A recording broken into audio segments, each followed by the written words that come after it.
ನಮಸ್ಕಾರ ಫ್ರೆಂಡ್ಸ್. ಇವತ್ತಿನ ದಿನ 11th ಜೂನ್. ನಾವು ಮಾರ್ಕೆಟ್ ಅಲ್ಲಿ ಫಸ್ಟ್ ಹಾಫ್ ಅಲ್ಲಿ ಮೂಮೆಂಟಮ್ನ ನೋಡಿದ್ವಿ.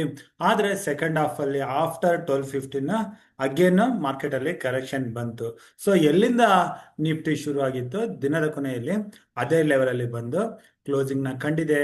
ಇದನ್ನ ನಾವು ಡೈಲಿ ಕ್ಯಾಂಡಲ್ ಅಲ್ಲಿ ನೋಡಿದ್ರೆ ನೀವು ನೋಡ್ಬೋದು.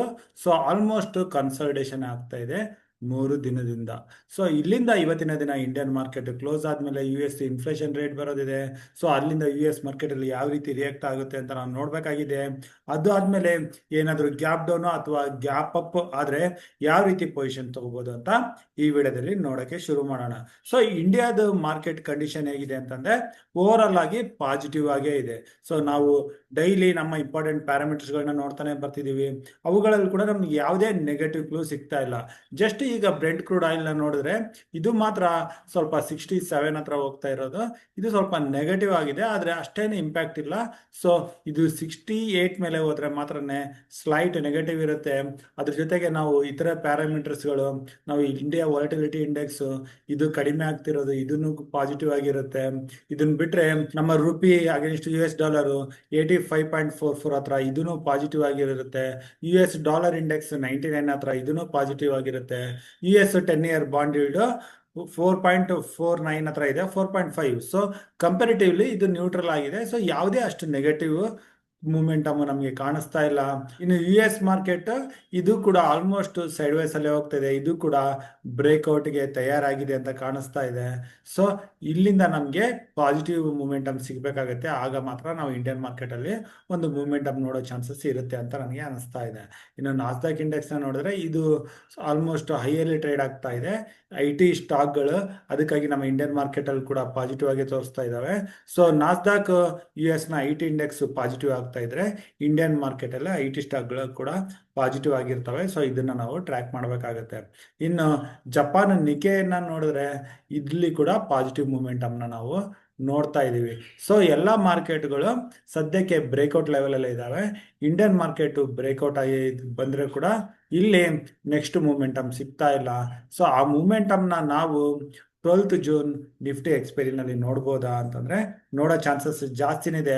ಅದು ಏತಕ್ಕಂತಂದ್ರೆ ನೀವೇನಾದ್ರೂ ಇಲ್ಲಿ FI ಡೇಟಾನ ರೆಗ್ಯುಲರ್ ಆಗಿ ಫಾಲೋ ಅಪ್ ಮಾಡ್ತಿದ್ರೆ FIs ಇಂಡಿಯನ್ ಮಾರ್ಕೆಟ್ ಅಲ್ಲಿ ಅಗೇನ್ ಬೈಯಿಂಗ್ ನ ಶುರು ಮಾಡಿದ್ದಾರೆ.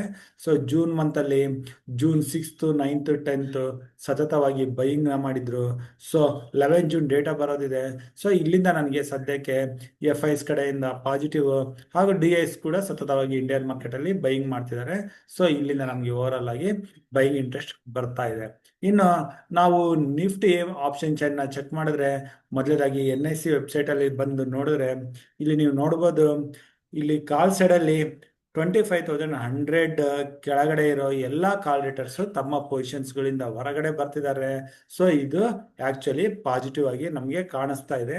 ಹಾಗೂ ಇಲ್ಲಿ ಹೊಸದಾಗಿ ನೋಡಿದ್ರೆ 25,200 ಹತ್ರ ಓನ್ಲಿ 25,000 ಓಪನ್ ಇಂಟ್ರೆಸ್ಟ್ ಆಡ್ ಆಗಿದ್ದಾವೆ. ಅದೇ ನಾವು ಇಲ್ಲಿ ಪುಟ್ ಸೈಡ್ ಅಲ್ಲಿ ನೋಡಿದ್ರೆ 25,200 ಹತ್ರ 46,000 ಹೊಸದಾಗಿ ಓಪನ್ ಇಂಟ್ರೆಸ್ಟ್ ಆಡ್ ಆಗಿದ್ದಾವೆ.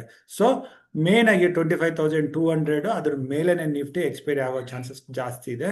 So as per option chain ಇದನ್ನ ನಾವು ಬಾರ್ ಚಾರ್ಟ್ ಅಲ್ಲಿ ಕೂಡ ನಾವು ನೋಡಿದ್ರೆ, ಬಾರ್ ಚಾರ್ಟ್ ಅಲ್ಲಿ ಇಲ್ಲಿ 25,200 ಮೇಲೆ 25,500 ನೆಕ್ಸ್ಟ್ ರೆಸಿಸ್ಟೆನ್ಸ್ ಇದೆ. ಸಪೋರ್ಟ್ 25,000 ಏನಾದರೂ ಬ್ರೇಕ್ ಆದ್ರೆ ಹೆಚ್ಚಿನ ಕರೆಕ್ಷನ್ ಕೂಡ ಬರ್ಬೋದು. ಸೊ ಇದು ಕೂಡ ಇಂಪಾರ್ಟೆಂಟ್ ಆಗಿರುತ್ತೆ.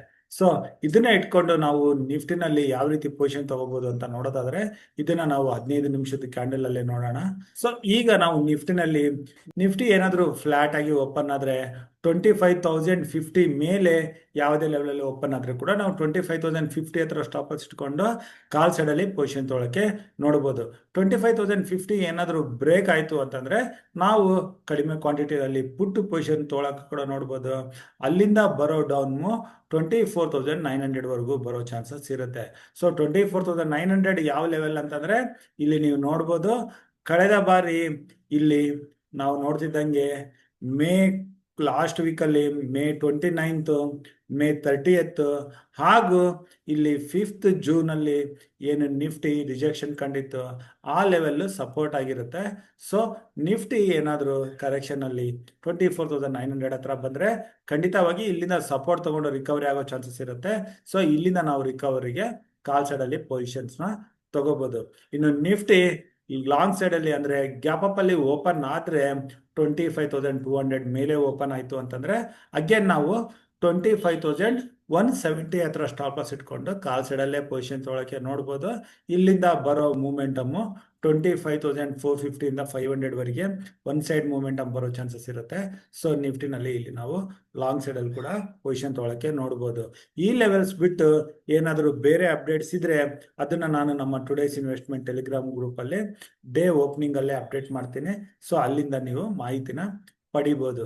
ಇನ್ನು ಬ್ಯಾಂಕ್ ನಿಫ್ಟಿನಲ್ಲಿ ಯಾವ ರೀತಿ ಪೊಸಿಷನ್ ತಗೋಬೇಕು ಅಂತಂದ್ರೆ ಬ್ಯಾಂಕ್ ನಿಫ್ಟಿ ಈಗ 56,500 ಕೆಳಗಡೆ ಬಂದು ಕ್ಲೋಸಿಂಗ್ನ ಕಂಡಿದೆ. ಸೊ ಇಲ್ಲಿ ನಾವು ಬ್ಯಾಂಕ್ ನಿಫ್ಟಿನಲ್ಲಿ ಇದೇನಾದರೂ 57,000 ಮೇಲೆ ಹೋದ್ರೆ ಮಾತ್ರನೇ ನಾವು ಲಾಂಗ್ ಪೊಸಿಷನ್ ತೊಗೊಳಕ್ಕೆ ನೋಡೋಣ.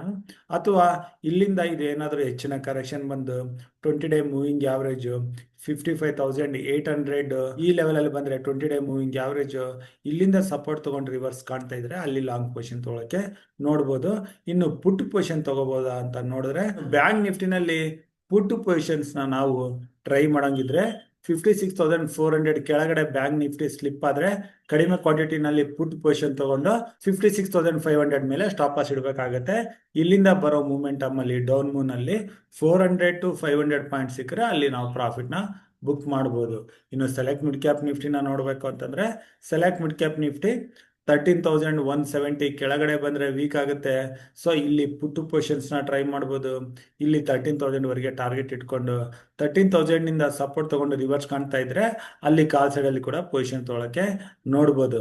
ಇದಲ್ಲದೆ ಇನ್ನು ಸೆಲೆಕ್ಟ್ ಮಿಡ್ ಕ್ಯಾಪ್ ನಿಫ್ಟಿ 13,300 ಮೇಲೆ ಹೋಯ್ತು ಅಂತಂದ್ರೆ ಅಲ್ಲಿಂದ ನಾವು ಲಾಂಗ್ ಪೊಸಿಷನ್ ತೊಗೊಳಕ್ಕೆ ಕೂಡ ನೋಡ್ಬೋದು. ಸೊ ಈ ರೀತಿ ನಾವು ನಿಫ್ಟಿ, ಬ್ಯಾಂಕ್ ನಿಫ್ಟಿ ಹಾಗೂ ಸೆಲೆಕ್ಟ್ ಮಿಡ್ ಕ್ಯಾಪ್ ನಿಫ್ಟಿನಲ್ಲಿ 12th ಜೂನ್ ಪೊಸಿಷನ್ ತೊಗೊಳಕ್ಕೆ ನೋಡೋಣ. ಸೊ ಸರಿಯಾದ ಸೆಟಪ್ ಅಂದರೆ ನಮಗೆ ನಿಫ್ಟಿನಲ್ಲೇ ಸಿಗ್ತಾ ಇದೆ. ಇನ್ನು ವೀಕ್ಲಿ ಎಕ್ಸ್ಪೈರಿ ಇರೋ ಕಾರಣ ಇದರಲ್ಲಿ ನಾವು ಆದಷ್ಟು ಪೊಸಿಷನ್ ತೊಗೊಳಕ್ಕೆ ನೋಡೋಣ.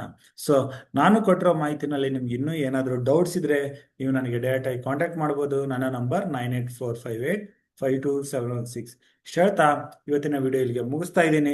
ನಾನು ಕೊಟ್ಟಿರೋ ಮಾಹಿತಿ ನಿಮಗೆ ಇಷ್ಟ ಆದಲ್ಲಿ ಲೈಕ್ ಮಾಡಿ, ನಮ್ಮ ಯೂಟ್ಯೂಬ್ ಚಾನಲ್ನ ಸಬ್ಸ್ಕ್ರೈಬ್ ಮಾಡಿ ಹಾಗೂ ನಿಮ್ಮ ಅನಿಸಿಕೆನ ನನಗೆ ಕಮೆಂಟ್ ಬಾಕ್ಸ್ ಮೂಲಕ ತಿಳಿಸಿ ಅಂತ ಹೇಳ್ತಾ ನನ್ನ ಮುಂದಿನ ವಿಡಿಯೋ ಬರೋವರೆಗೂ ನಿಮಗೆ ನನ್ನ ಕಡೆಯಿಂದ ಧನ್ಯವಾದಗಳು. Thank you.